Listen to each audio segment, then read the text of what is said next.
Hey listeners, thanks for dropping in. I'm Christy. And I'm Melissa, and this is Buried Motives, where we dig deep into the details of some of the most gruesome dirtbag murderers.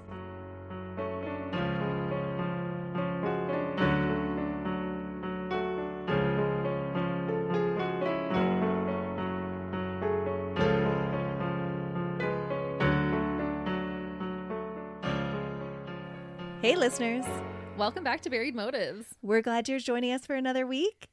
And I can't wait to get into this case that we're going to talk about today, because Christy is already riled up and ready to go. I am. As you probably noticed by the title of this episode, it is called Vampire Sugar Daddy. It is going to be a wild ride. Christy is angry already. I am. I was telling Melissa before we started, the guy in this case, I don't know if I've ever wanted to punch a man in the face more than I have with this man. And if you knew Christy, Hey now. that means a lot. I watched videos of him and just the way he spoke. And I was saying to Melissa, I think what it was is things that I've really despised in certain interactions with certain people in my life. He possesses those qualities and it triggers me.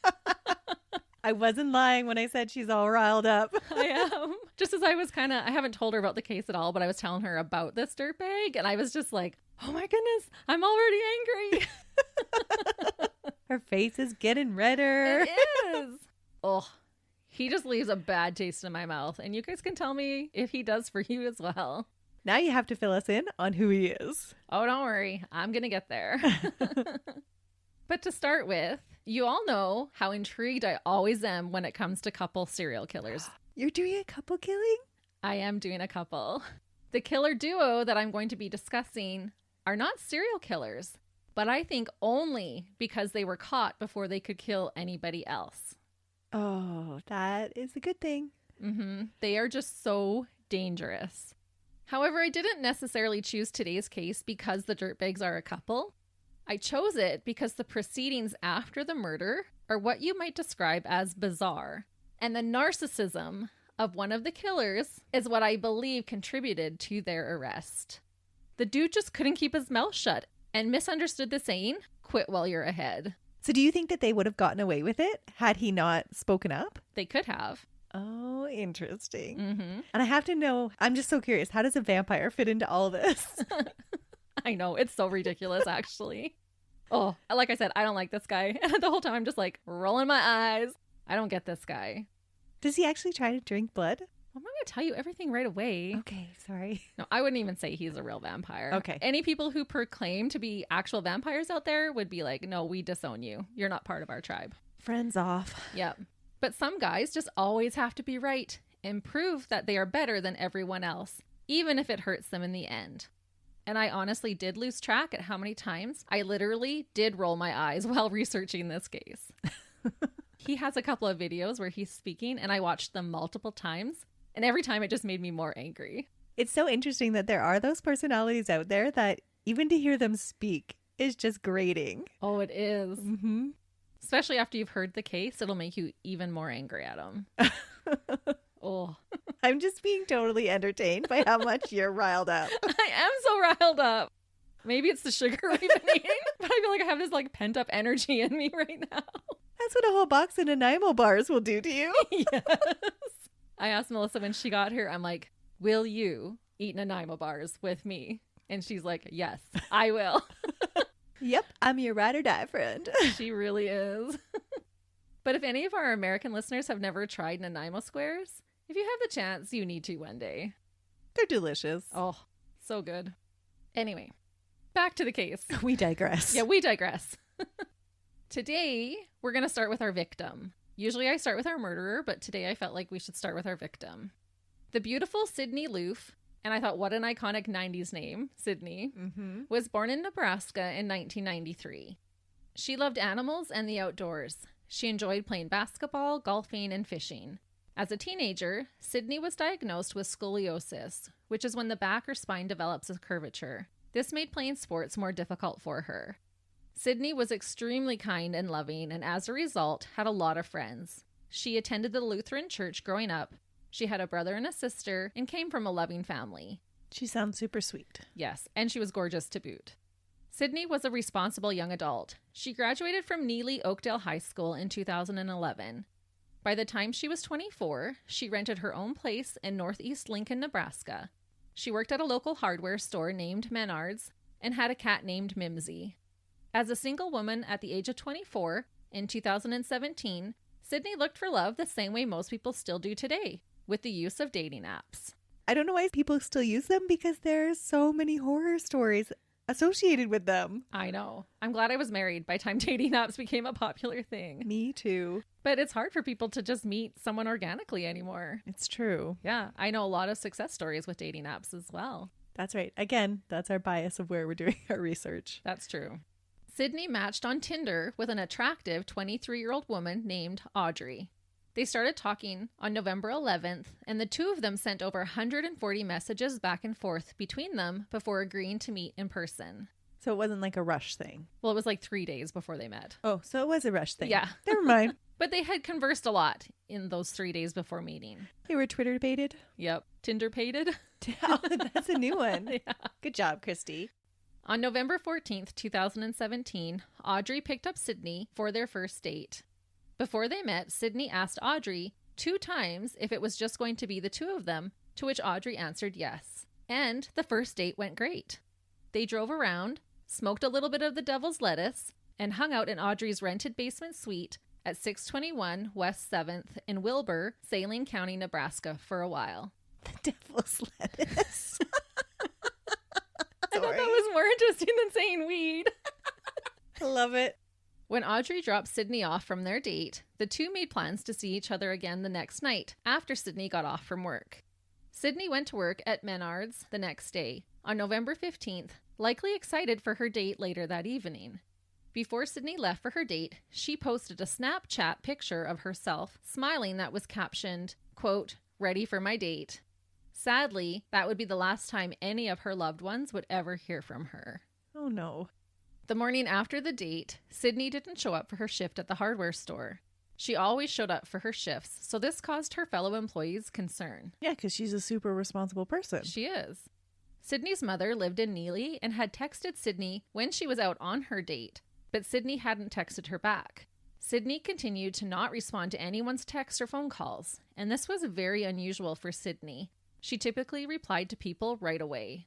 When no one was still able to contact Sydney, Sydney's mother called the police on November 16th at 5 o'clock p.m., reported her missing, and asked them to perform a welfare check on her daughter. Yeah, because something's definitely up. You know, there are certain people that just don't answer back right away, and there are certain people that do. And when you don't hear from those people that are like constantly on their phones, it's hugely suspicious. For sure. And now it's been an entire day. Like, she waited until 5 o'clock that night. She probably set herself a time. If I don't hear from her by 5, I'm calling the police. Oh, I bet you that's totally what it was. That's what I would have done. I would have set a time for myself just so that you could get through that panic moment that, okay, if I haven't heard by 5, I'm calling. Yeah. Police did go to Sydney's rental home and didn't see any signs of an altercation. They did note that Sydney's glasses, car, and purse were left at the residence. Mimsy, Sydney's cat, was all alone and hadn't been fed. Sydney wore contact lenses, so if she ever went somewhere for an extended period of time, she would take her glasses with her. So she hadn't returned the night before. Correct. She was also such an animal lover that she would have never left her cat without food and fresh water. Because Sydney was a young adult and there were no signs of foul play, police were not overly worried at first. This made me wonder if police were less worried because Sydney had been out on a date with another woman. Women are generally not predators towards other women. They might have thought that Sydney and Aubrey were just still on their date. Yeah, I could see that actually. Yeah. I hate to say it, but I might have felt the same way. Oh, I probably totally would have. Yeah. Which is why a lot of times in couple killers, they do use the woman to lure the person that they want to attack. Mm-hmm. Because there's that sense of security. As a single woman in your early 20s, who do you know is always going to have your back? Your friends. Yeah. Our friends are always going to be there for us. Yep. And thankfully, Sydney had the most incredible friend ever. Sydney had told a few friends about Aubrey. She had described her as her dream girl, which just makes this more sad, and had even sent a picture of Aubrey to her friends. Some people think maybe she sent the picture just in case something went awry, but I think she likely sent it to her friends because she was excited about her attractive match. But maybe it was both. It was probably a little bit of both. It's always both. But you can totally see it. If you're Twitter-pated, you're totally like wanting to brag about it and be like, look who I'm dating. Yeah. This is where I'm going. Yeah, because they're both attractive young women. And because she had sent that Snapchat of her ready for her date, like she was obviously really excited about it and this connection that she had made. So Sydney's friend, Brooklyn McChrystal, trusted her women's intuition that something was not right with Aubrey. Being the queen that she is, Brooklyn decided to create a fake Tinder profile to look similar to Sydney's profile in hopes to match with Aubrey. What a sneaky and dangerous thing to do. I think she's just brilliant. So brave. She had the picture of Aubrey to confirm it was her if they happened to match, because Sydney had sent her Audrey's picture. Right. And I thought, why didn't the police think of this? How long is this into Sydney's disappearance that she's thought this through already? Pretty much right after. Oh, so sorry, sneaky's not the right word, but so like ingenious. Yeah. Brooklyn sat and painstakingly swiped left on profile after profile until she finally stumbled upon Aubrey. Brooklyn quickly swiped right. Brooklyn sent Aubrey a message asking for her number, and Aubrey gave Brooklyn her phone number. And Brooklyn was then able to give this crucial information to the authorities. She was like, here you go do something. Good for her. Yeah, so shout out to her friend. Like, she honestly had her friend's back. That is awesome. I don't think I would have been smart enough to do that. Yeah, even the information that Sydney had written in her profile, she even matched that up. So it wasn't just that she physically looked like Sydney. She had a lot of the same things in her profile that Sydney had. Like all of her interests and... Yes. Yeah. Tinder account holders can be identified by an alphanumeric number. Law enforcement was able to identify the alphanumeric numbers for Sydney Loofe's and Aubrey's accounts. Turned out, Aubrey wasn't really named Aubrey at all. Oh dear. The woman who Sydney really went out on a date with was a woman named Bailey Boswell. The phone number that Brooklyn provided to the police traced back to the same Bailey Boswell. Police obtained a search warrant for their Tinder accounts and were able to read all of their messages to one another. These messages confirmed their dates on the 14th and 15th. The last message that Bailey, aka Aubrey, had sent to Sydney was on November 15th at 6:54 p.m. that said that she was at Sydney's house, presumably to pick her up for their date. Okay. So why is Bailey presenting herself as somebody different? Is that common on dating apps? I don't know, that would be called catfishing, I guess. Does she go by like this alter persona? No, she actually will explain later why she used the name Aubrey. Okay. But before we go any further in the investigation, let's talk about the dirtbag catfish, Bailey Marie Boswell. Bailey was born in Leon, Iowa on February 26, 1994. Ironically, Bailey's father was murdered when she was around the age of 1. Oh no. Despite this, she had a great childhood. Her mother married again and her husband adopted Bailey. Bailey was an extremely gifted athlete. She ran some of the fastest times on her relay team and was a star basketball player. Such a basketball star, in fact, that she was offered a college scholarship to play ball. It's so unfortunate that this wasn't the path that Bailey would ultimately choose. She turned down her basketball scholarship? Well, Bailey fell into the wrong crowd. Oh no. And began abusing drugs. Bailey did graduate high school, but in 2016, she was cited $400 for possession of recreational drug paraphernalia. Bailey met a man named Freddie Pannell. She got pregnant and they were married.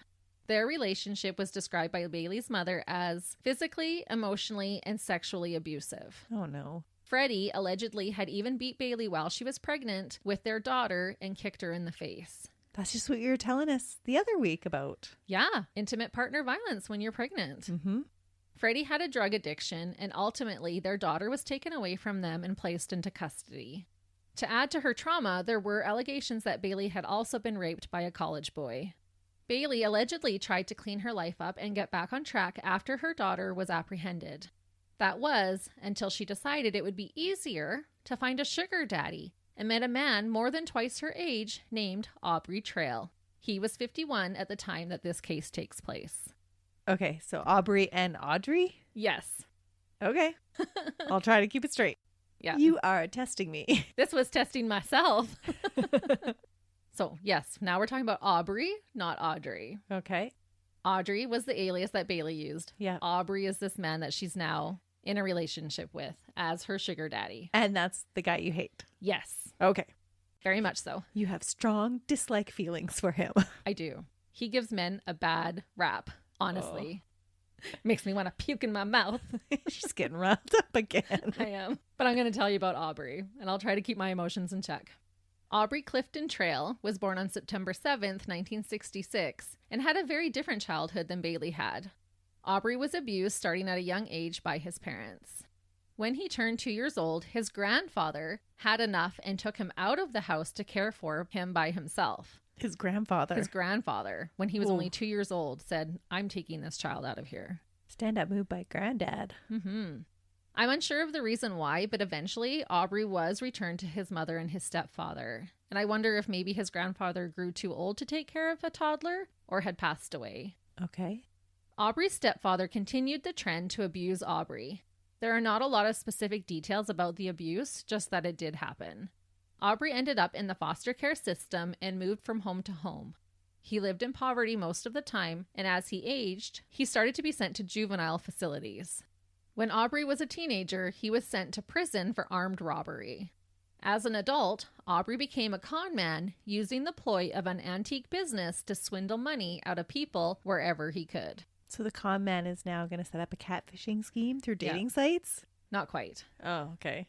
So are you ready for it to get weird? Okay. Aubrey claimed that he was a vampire who could fly and read people's minds. What? Because he liked Twilight, right? Maybe.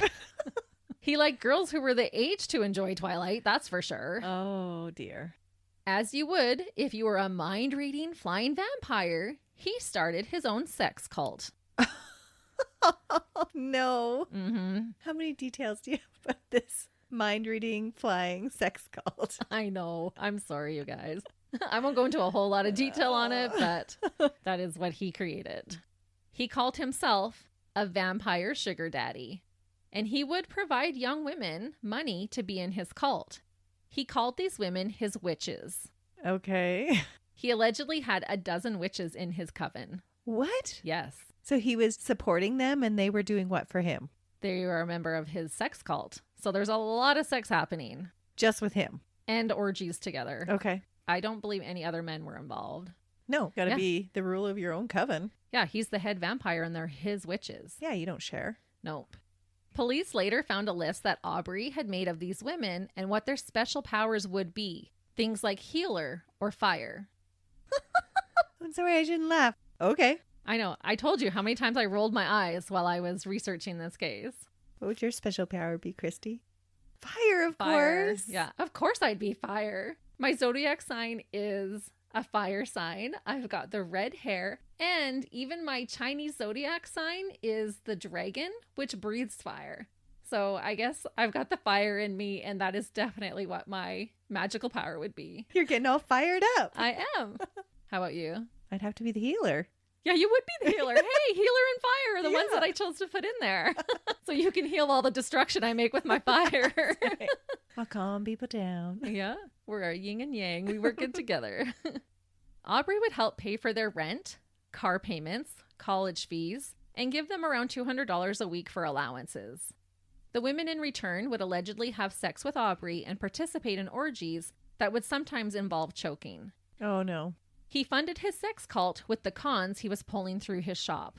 And just a little side note, police would later find Viagra as well as 17 sex toys in his residence, possibly supporting his sex cult claim. So there was some merit to it. Yes. And did they contact the other women in it to confirm that this is what was happening in this sex cult? Yes, a few of the so-called witches in his coven did testify in court. Okay. I'm having a hard time waiting. But, like, do they drink blood and stuff? Like, where does the vampire, other than he can fly and read minds, why claim a vampire? We're actually not going to talk a lot about the vampirism in here. Okay. But he does talk about, like, drinking blood and that kind of stuff. But I couldn't find any hard facts to corroborate that, so I chose not to put it in. Okay, gotcha. But there could have been some weird stuff with blood going on, but nothing that I could find in the actual reports, so I didn't put it in there. Okay, so it wasn't substantiated enough. No, but could have been. Right. I'm just thinking, why call yourself a vampire instead of like a warlock or something like that? Yeah, because he was a Twilight fan, remember? That's right. He's a Team Edward. Yeah, not Team Jacob. No. But we digress again. So Bailey, the girl who had pretended to be Audrey, Yeah. was a member of Aubrey's sex cult. She became his queen witch. And just like the other women in the cult, she referred to Aubrey as daddy. Sugar daddy? Did you just throw up a little inside your mouth, listeners? Because I sure did. This story takes a dark turn when Aubrey told his witches that in order for them to obtain their magical powers, because remember, he had already determined what their powers were, Right. that they would have to breathe in someone's last breath.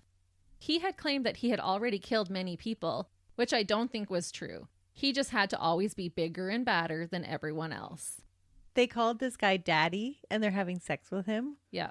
Okay. I talk about this later, but Bailey actually found him on like a sugar daddy site. Okay. So he's self-proclaimed. He's self-proclaimed. I'm your vampire sugar daddy. Okay. And he knows that this is the arrangement. They're going to stay with me and have sex with me, and I'm going to pay for their rent and their college and give them money. And a lot of women were like, yeah, we're down for that. Okay.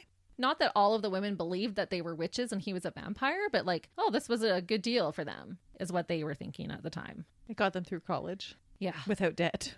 To recruit more witches, Aubrey had Bailey create a fake profile on Tinder under the name Audrey because it was so close to his name. Okay. So we can see his narcissism showing already. Just has to be all about him. All about him. Okay. She couldn't pick Sally or Linda. It had to be Audrey because it was so close to his name. But I think the real reason he chose this was to make it hard for future podcasters to keep the name straight while recording. Yeah, right. So if I mess it up, I'm sorry. They would use this dating app to lure in women to join his sugar daddy sex cult. And so that's what they're thinking with Sydney. Yes. Okay. It is believed that this was the motive behind luring Sydney out on dates. And when she didn't agree to join their cult, they murdered her. Oh, they couldn't just be like, okay, see you later.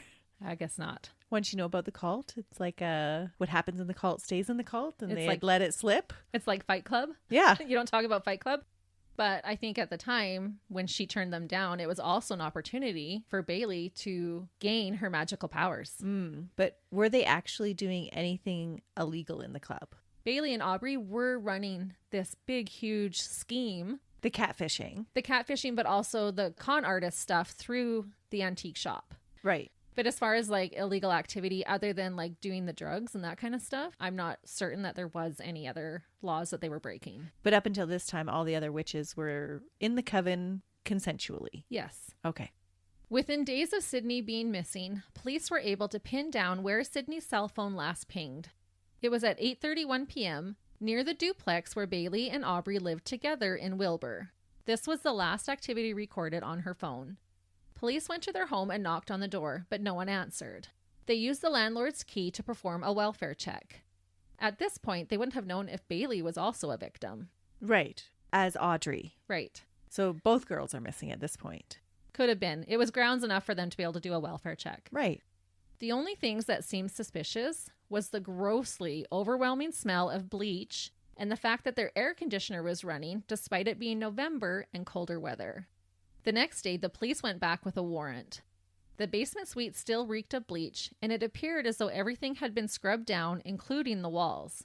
A speck of what looked like blood was found in the carpet, and a tiny bone fragment was also found on the premises. A bone fragment? Mm-hmm.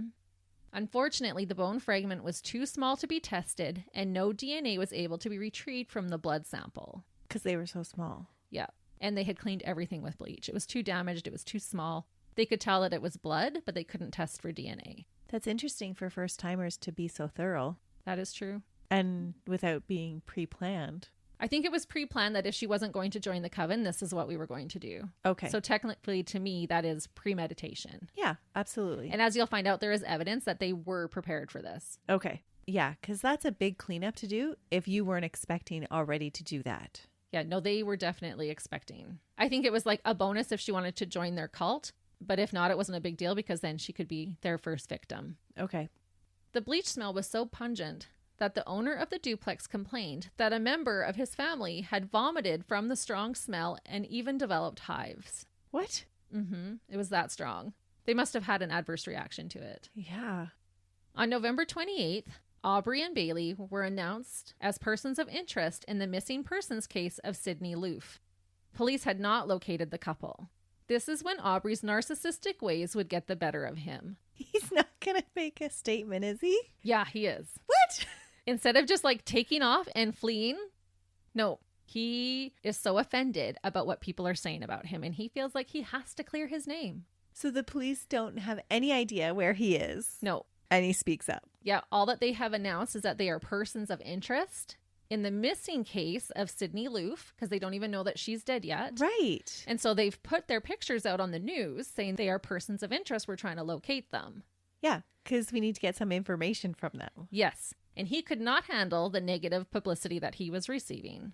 And he was like, how dare you? Oh, wow. Sydney's family had made a Facebook page about Sydney, trying to use it to help locate her. When Aubrey and Bailey were announced as persons of interest, Aubrey couldn't handle all the criticism that people were spewing about him. The couple decided, or I'm quite confident that it was Aubrey who decided, to make a Facebook live stream video to defend themselves on Sydney's page that I mentioned. So why not just go to the police? Why make a Facebook live stream? He'll talk about why. Okay. And this is not the only video. That's just so bizarre to me. It like, is. if you want to clear your name, you go and talk to the police like they've asked you to do. Yeah. Well, and he knows he can't clear his name because he knows he murdered her. Right. But instead of just leaving it alone and fleeing, no, he has to defend himself. And that's where I say narcissism, I believe, was his downfall in this. Thank goodness. That is just so bizarre to me of why you would even bother to make the video. Yeah, because he's one of those men that has to be bigger and better and knows more. And how dare you say anything bad about me? Because, too, if we think about how he's living right now, he's daddy. He's a vampire. He has his whole sex cult of 12 women doing whatever he tells them to do. Nobody can touch me. Yeah, such a narcissist. Okay. The video is close to 10 minutes long. And Aubrey... Sorry. I know, this is what I hate him. It's like, shut the bleep up. 10 minutes. Almost, yeah, it's like 9 minutes and some seconds. So what does he have to say? That's what I mean. It just makes me so angry. But I am going to tell you if you let me. How long can you talk about, like, it's not me? He's such a BSer, honestly.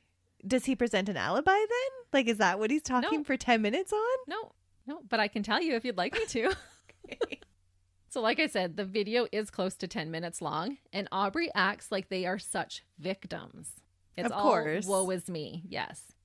Bailey is wearing a hoodie and sunglasses in the video, and you can see just part of Aubrey's face while they are sitting in their car recording.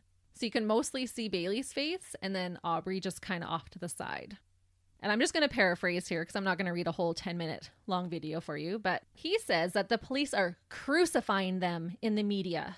And he talks about how they are being considered guilty unfairly, and they deserve to tell their side of the story. He continues to say that the police are lying about not being able to contact them for questioning and protests that they are not hiding from the law. He claims they even already spoke to the police and called so many times that the police told them to stop calling. What? Was any of that true? No. But he does say that they are doing the video instead of coming into the police station because of the warrants that he already has for his earlier crimes of theft. Oh man, stand up guy. Right? But I thought about it and I thought this is like a way of manipulation because I believe that he admits to his lesser crimes to try to gain credibility for being honest to whoever will listen. That's like catfishing 101, right? Yeah. So he's like, yeah, I've written bad checks and I've forged this and I've done this, but I'm not a murderer. And I've called the police so many times, they've told me to stop calling. You proclaim to be not perfect so that hopefully people overlook those huge flaws then. Yes. And I can see how he would be able to manipulate the vulnerable. Mm-hmm. He also tells the public that the police only have leads because they're the ones who came forward with information to give to the police. Basically, they are doing the police's job for them. He calls the police liars, saying the police didn't even come to their home to speak with them. He says he is basically a scapegoat because of his history, but he is such a good guy. He said the police have cost him his life, and he prays for Sydney and hopes she is found soon and is sorry that she wasn't home with her family for Thanksgiving. What a dirtbag. Is this not just even going to turn the police's suspicion even more onto him? Totally. Like, what was he thinking? He just couldn't let it be. he could not let anyone say anything negative. He had to clear his name. Right. So after he's done spewing his verbal diarrhea, Bailey says, "Good morning, all chipper." She's like, "Hi, I'm Bailey." Yeah, that's exactly almost how she says it. And she says that this video is not about her, but about Sydney. She said she only used an alias because of her warrants. She says she already explained everything about her interactions with Sydney and talks about their great dates that they had. She said she even gave her a 1/4 ounce of some really good weed and then went to drive her home, but said that Sydney asked to be dropped off at a friend's house instead. So that is what she did. Okay. She said they had plans for the upcoming weekend, but hasn't heard from her since.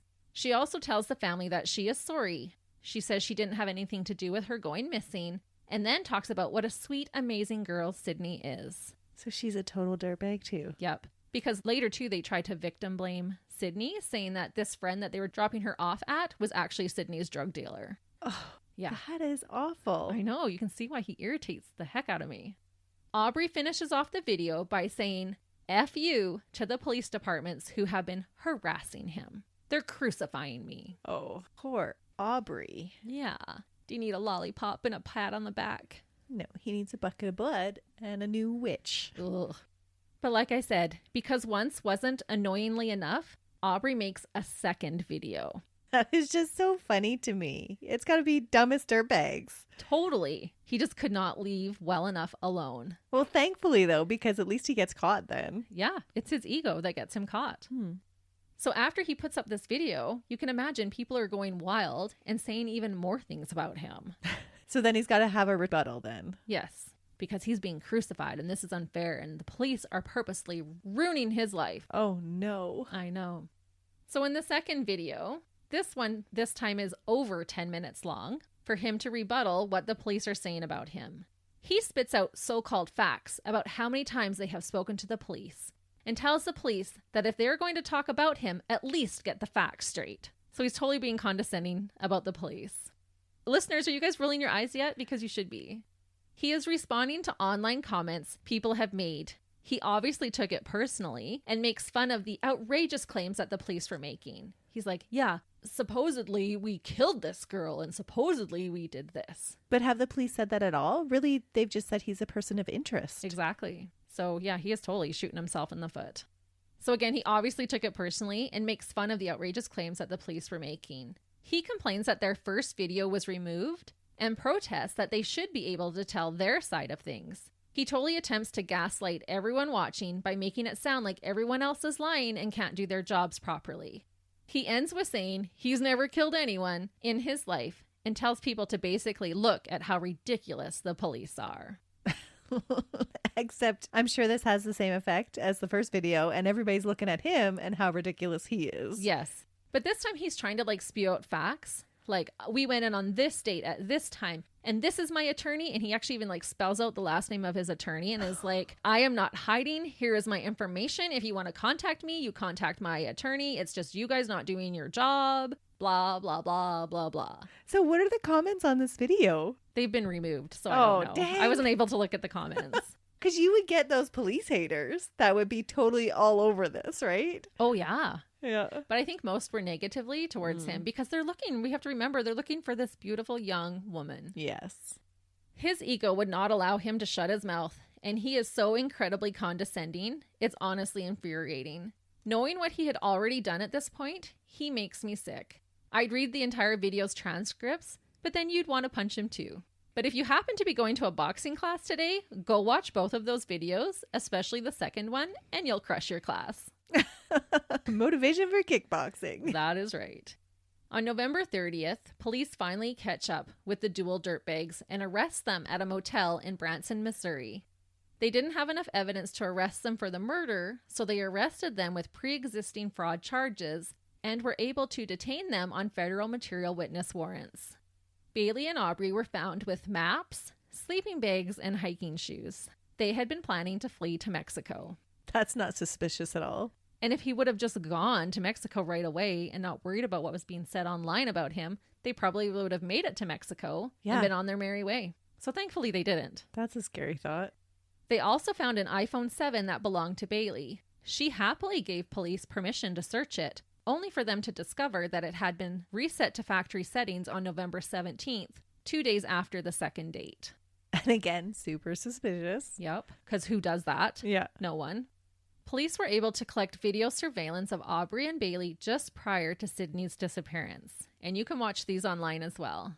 On November 14th, the day of the first date, you can see the couple check into a Best Western close to Sydney's work. I'm assuming so Aubrey wouldn't be at their house when Bailey would have her first date with Sydney.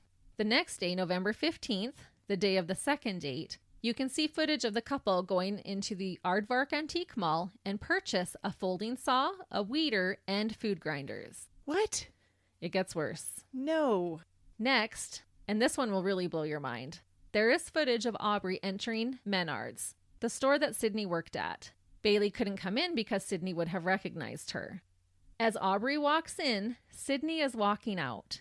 You can see them make eye contact, but Sydney keeps walking, suggesting to police that she hadn't met Aubrey yet at this point. In the video, you can see Aubrey look over his shoulder at Sydney as she exits the store. Oh, that's creepy. He knew exactly who she was. I'm certain he got a kick out of walking past her, knowing what he was about to do to her only hours later. So was there really ever any intent on asking her to join? I don't know, probably not. It doesn't sound like it. At the very store where Sydney worked, Aubrey purchased an air freshener, Drano, protein bars, a thermometer, and lighters. Oh my goodness. So I'm sure he got a kick out of buying those from the store that she works at and walking right past her. That is so bizarre. Yeah, and she's thinking she's dating this 23-year-old woman. She's not worried about some middle-aged man coming into the store. No, it's just some guy shopping at her Yeah, store. she would think totally unrelated. But they're not done shopping yet. The pair had also stopped at Home Depot and bought a 12-inch long hacksaw, wire snips, drop cloths, a sharp utility knife, and backup blades for that utility knife. What? At another store, they bought a tree saw, 30-gallon trash bags, and gallons of Clorox bleach. They bought so much bleach. They bought more trash bags and bleach at a Dollar General store as well. And some of these last purchases were made after the second date. Oh, no. So they went back out to get more trash bags and bleach. All of these purchases were corroborated later during the trial with barcodes, receipts, and testimonies from employees. The FBI became involved in this case and led search teams with the local police department looking for Sydney. Heartbreakingly, on December 4th and 5th, these teams would discover Sydney Loofe's body parts. Is there any of her left with all those saws? Yes, there's a lot of her left. Okay. East of Clay Center in Clay County, Nebraska, multiple black trash bags were found scattered about. Sydney's body had been dissected into 14 pieces, and sadly, only 13 of those pieces were ever found. Oh, so not all of her was found. Yeah. One of her upper arm shoulder areas was never retrieved. Certain organs were also never recovered. The remains were identified as Sydney's by one of her tattoos that read, quote, "Everything will be wonderful someday." Oh, that's heartbreaking. Mm-hmm. Along with body parts, police found in the garbage bags things like clothing and sex toys. They threw out their sex toys with her? I'm assuming possibly ones that they used on her, because they still found 17 sex toys in his basement suite, but they had thrown some other sex toys away as well with her remains. Did those sex toys have any of their DNA on it? No, everything was cleaned so well with bleach. Oh, okay. That's Yeah. right. Gallons and gallons of bleach. Mm-hmm. There was also a sheet found in the field where Sydney's body was found that matched the sheets at Aubrey's home. Police were able to determine that the suspect's cell phones had pinged off towers in close proximity to where the remains were found. I always find that so interesting when they can do that. Yeah, I love that they can do that. An autopsy was performed on Sydney's remains at the Douglas County morgue on December 7th. Although she had been dismembered, her cause of death was determined to be homicidal violence, including strangulation. Once arrested, and as the evidence piled up, Bailey became very tight-lipped and wouldn't tell the police anything. Aubrey, however, as I'm sure you can guess, because of his ego, would go on to tell the police multiple different versions of what had happened. Bailey was a little bit smarter than he was. Yes. About keeping her mouth shut. Yep. Thankfully, he wasn't. It's interesting that you mentioned that there's also strangulation, because isn't that what he did with his other witches? Yeah. It was a fetish of his? Yeah, choking was a sexual fetish for him. And that's why, I mean, there's no reports of her being sexually assaulted, but because he was into that and they found those sex toys, I'm assuming that she could have been. Yeah. Along with the choking marks. Yeah. Which just makes it even worse. Mm-hmm. At first, he claimed that her death was accidental, that they were engaged in many sexual acts that night, and he had consensually choked her with a cord, which led to her death. And even listening to him talk, he's like there was so much sex, and he's almost bragging about all the sex that occurred that evening. Oh, I really took care of her needs kind of thing, Yeah. right? Like, and she just had such a great time with me and all the sex we had. Yeah. But in reality, the only women having sex with him are the women that he's paying to. That just makes it so much more ridiculous. It totally does. He later changed his story to say that he had planned to kill Sydney, but that Bailey wasn't in the room when he killed her. Oh, he's Yeah. falling on the sword. Mm-hmm. How noble. That's interesting. That's not what I would expect from his personality. But she is his queen witch. Oh, okay. But then he does change his story again to say that Bailey helped him dispose of the body. That's different than being in the room with him when he killed her. Yes. But it's all in different accounts. The story changes a little bit every time. Because first she had nothing to do with it. Now she's helping to dispose of the body. But I thought to get her power, she needed that last breath. Exactly. Mm-hmm. So I think she is just as guilty.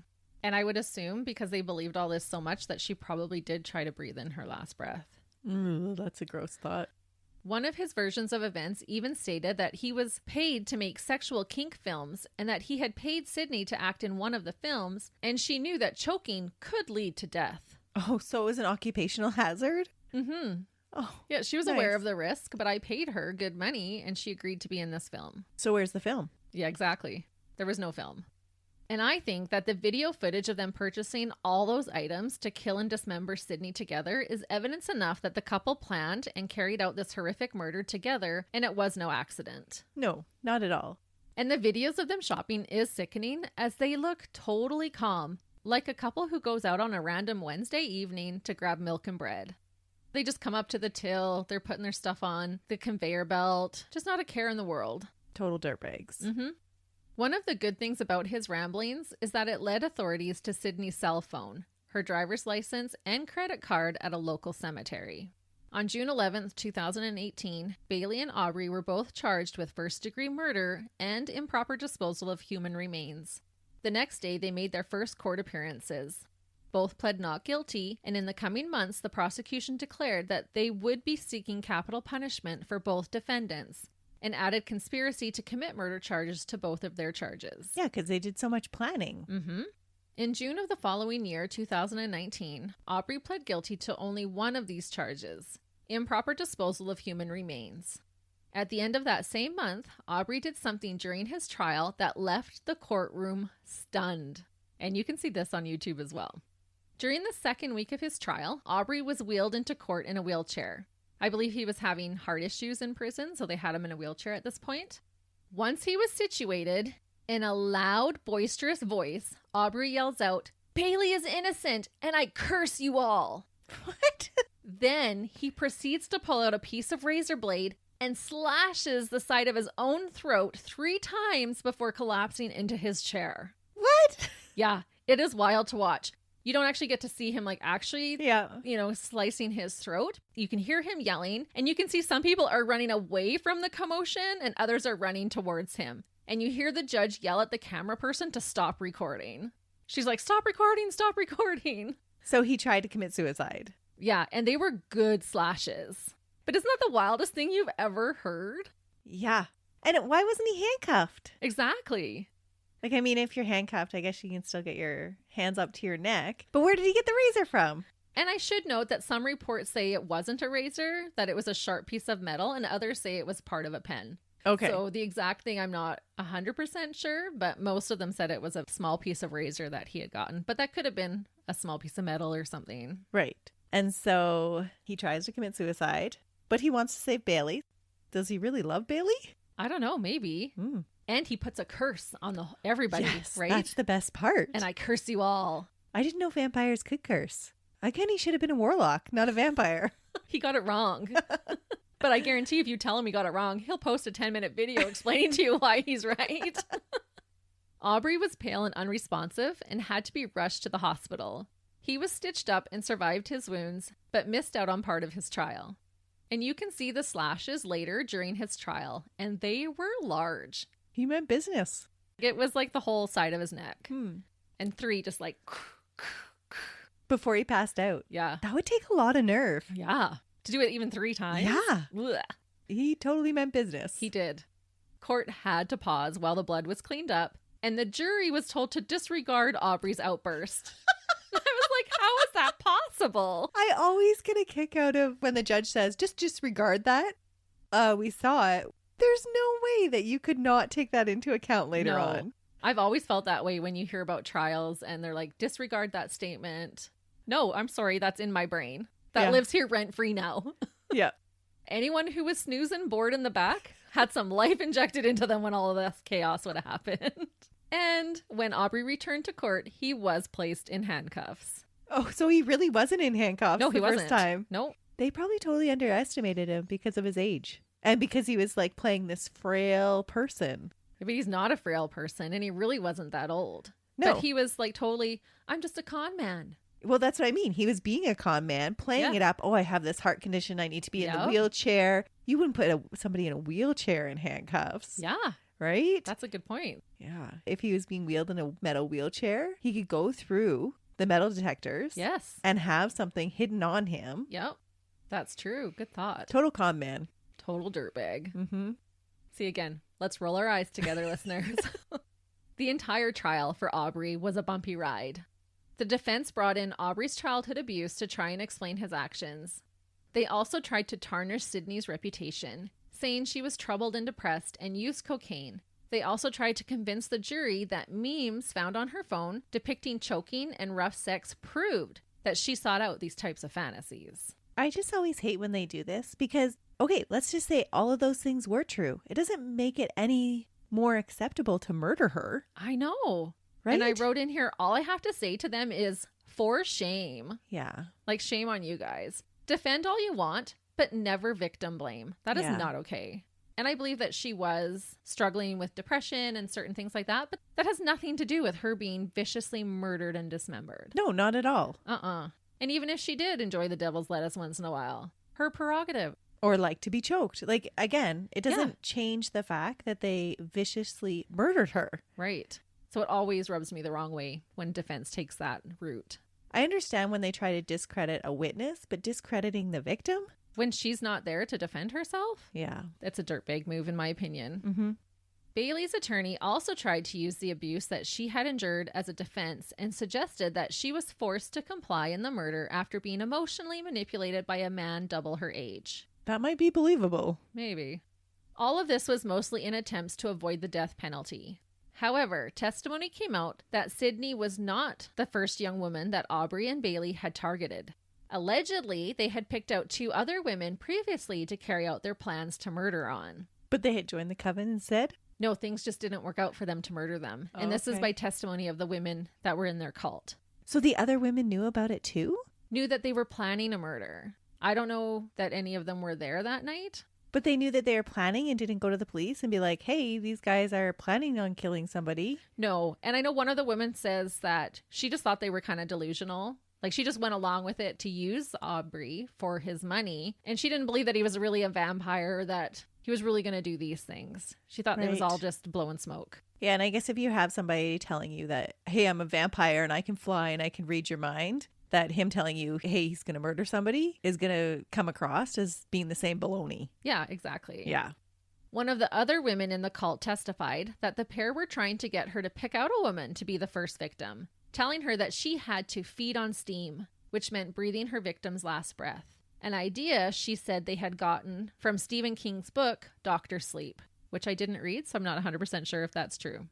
She said Aubrey talked about killing and torturing someone on a regular basis. He apparently had a kill bag that contained a hammer and pliers. It was said that he fantasized about torturing people by ripping off their fingernails and cutting out their eyelids. Who is this guy? Right? And all of these fantasies have just kind of built over his adulthood? Like, does he have any abuse charges against other people? No. All of his charges are fraudulent charges. About being a con man? Yeah, armed robbery, fraud, those types of things. So is this something he's been suppressing his whole life? Or is he just growing into this bigger monster? Okay, so he believes he's a vampire, but that doesn't mean that you torture people for it. Right. So bizarre. When a woman they were stalking in Walmart didn't pan out, Aubrey told this lady in the cult that they would, quote, save her for another time because she was, quote, too nice and didn't have the evil in her. After this incident, the woman told the vampire sugar daddy that she wanted out of the cult. They let her leave, but threatened to kill her family if she told anyone about their plans.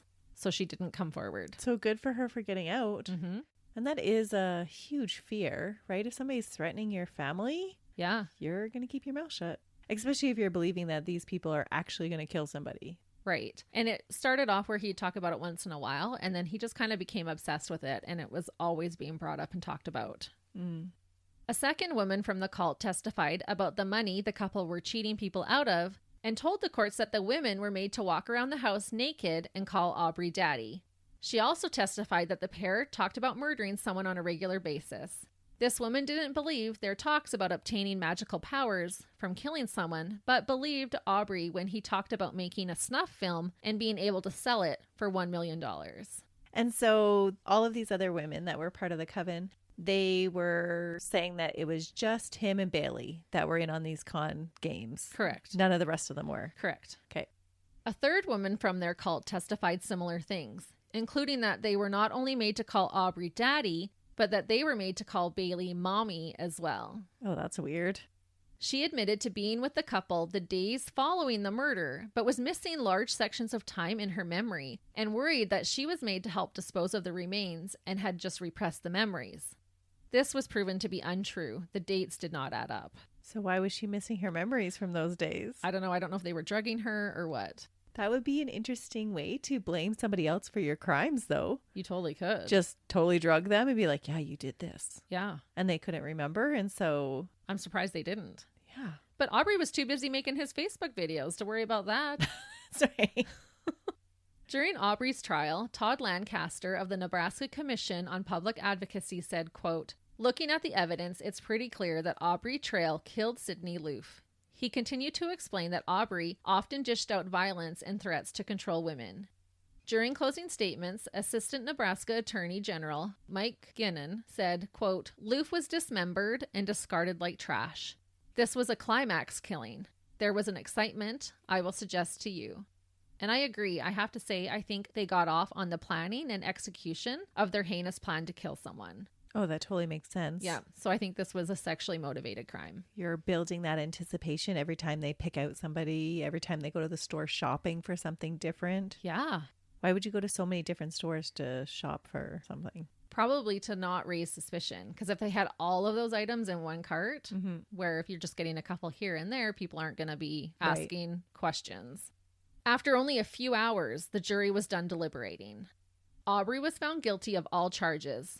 He was sentenced by a 3-panel judge in June of 2020 to death row in Nebraska. He is sentenced to die by lethal injection and is Nebraska's 12th death row inmate. He is currently still awaiting his sentence to be carried out. Immediately, he wanted to appeal his case, and being the arrogant douche canoe that he is, Aubrey wanted to be able to represent himself in court. Because that always goes so well. He was obviously denied the opportunity. He must have figured that he could do it better by himself. Of course. Oh, he's just the worst kind of person. People like this totally get under my skin. If anybody couldn't tell by now. Yeah, if you can't tell. At his sentencing, Aubrey did not apologize to Sydney's family. Of course not. He said, quote, I realize nothing I can say here will change in the least what I did to Sydney 3.5 years ago. I won't say I'm sorry, as that would be an insult to you after what I've put you through. And I won't ask for forgiveness, as I don't believe there is such a thing. So it's kind of backhanded, hey? It is. Yeah. Just everything about him is so condescending. Bailey Boswell was also found guilty on October 14th, 2020, of all charges. Bailey's family made a desperate plea to spare their daughter's life. They claimed that she wasn't the monster that everyone made her out to be and was manipulated by Aubrey, despite Bailey purposefully seeking out a sugar daddy online. They spoke about the control that Aubrey enforced over women and claimed that their daughter was afraid of him. Bailey's defense had likened Aubrey to the iceberg in Titanic, how they couldn't talk about the Titanic without talking about the iceberg. how Aubrey was at the center of everything. And I honestly questioned this when she sat cool as a cucumber in those videos. She did not seem under duress to me. Yeah, you can put up a good act sometimes, but it's not like he was holding her there. She could have fled at any time, right? Yeah, and she went shopping with him, all relaxed. Like, nothing to me in any of her videos indicated that she was nervous or uptight or not wanting to be there. Right. And she was the one bringing the women in. And so Yeah. if she really didn't want to take part in this murder, wouldn't you just keep swiping and be like, oh, there's nobody yet? Yeah, or she went on that first date with Sydney. She could have been like, no, she's not the right one. That's right. Just keep turning them down. Right. But no, she's like, yeah, let's do it, and arrange the second date. Yeah. Bailey's family also used the fact that Bailey had a daughter whom she was in contact with via phone and video chat in their plea to save her life. Her daughter at age 5 was placed in custody of Bailey's parents. Bailey's stepfather said about her, quote, "The Bailey they know and the Bailey I know are two different people, and the abuse is what I believe caused that. If it wasn't for this abuse, she wouldn't have been involved with Trail." Their pleas must have helped, because in November of 2021, Bailey Boswell was sentenced to life in prison without the possibility of parole by a 3-panel judge. This panel of judges spent months reviewing Bailey's trial before reaching a decision. Some believe that she didn't get the death penalty because a woman has never been given the death sentence in Nebraska before, and they didn't know logistically where or how to house her until her execution. I was just thinking that I bet you she would have been less at risk of getting a death penalty sentence just because she's a woman. Yeah, they did not have a woman's death row implemented. Bailey is incarcerated at the Nebraska Correctional Center for Women in York, and Aubrey is awaiting death at the Tecumseh State Correctional Institution in Tecumseh, both of which are in Nebraska. Do they keep in contact? This king and queen? Well, they did. I actually didn't put this in here, but they had written letters to each other and tried to write it in code, like as their trial was going on. And the police were easily able to decipher their code, but they had written back and forth to one another during the trial even. So then that just shows you that she's not a pawn. No. Because you would break all ties. You would. Yeah. Yeah, no, they were definitely corresponding through letters while incarcerated. Are they still in communication with each other? I don't know. Unless she's still under his vampire spell. Well, she is the Queen Witch. Yeah. To add a little icing to our verdict cake, the police were able to convict both dirtbags on a gold coin scheme that they had concocted that had swindled approximately $400,000 out of people. Oh, that's a good chunk of change. Yeah, this is how he was affording to pay for all his witches. His 12 witches? Yeah, his whole coven. Because this is just one operation that they charged him for. He was doing lots. Evidence for this was obtained during the murder investigation warrants, and each were given additional years to their charges. I couldn't find the exact time, but they were facing 10 additional years each and $250,000 worth of fines. And I know it doesn't make a difference to their sentences, but I'm glad that this got slapped on them as well. Slap as much as you can on them. That's right. So I am curious at this point, do you agree with me that these two likely would have killed again had they not been stopped? There's definitely the potential there, that's for sure. Yeah, I really think they would have become serial killers. Yeah. Did Aubrey have it in him to keep his mouth shut long enough to become a serial killer? I don't know. Had he not been claimed a person of interest? Probably. Yeah, maybe. But don't you think it would get to him and he'd have to claim it to somebody? Just to promote his power over everybody else? I've done this kind of thing. But I think that's what his coven was for. And I think he was so used to being that way with his coven that he couldn't handle to see people online saying bad things about him. Right. And just for them to be so relaxed and nonchalant on those videos after what they had just done. They were not shooken up at all. Yeah, that's really weird. Yeah. Before I end, I have a little update on Sydney's legacy. The Facebook page that Sydney's family had created that was called Finding Sydney Loofe, that the killers posted to, has been renamed to Celebrating Sydney Loofe, and it is a way for her family to communicate to the public. Also, the Set Me Free Project, which is an anti-trafficking nonprofit organization, gives $3,000 scholarships in Sydney's name to students who are pursuing careers in criminology, online safety, and social work. Oh, that is interesting. I just love that. I was like, that is so nice. And that is the story of two dirtbags that thought they were in a cool sex cult and plotted and planned a vicious murder of an innocent young woman and never deserved to be let out free on the streets ever again. The vampire sugar daddy Aubrey Trail and the Queen Witch mommy Bailey Boswell. And I guess our takeaway for this case is to be careful out there on online dating apps. Not all dating app dirtbags are out to murder you, but a lot of them are out there to swindle you. And I just wanted to mention that when I attended CrimeCon this past spring, there was a speaker, Christopher Salgado, who warned about online dating schemes. He said that in 2021, $547 million had been lost to romance scammers. No way. And this was an 86% increase since 2020. So from just the year before. Well, because there's so much more online dating happening. Yeah. So it is on the rise. We need to be socially interactive, people. Right. In person. I know. I was thinking, what happened to the days when you could meet your significant other at the local pop shop or grocery store? So please, listeners, be safe out there. Yes. But with that being said, we hope you have a wonderful week. See ya. Bye.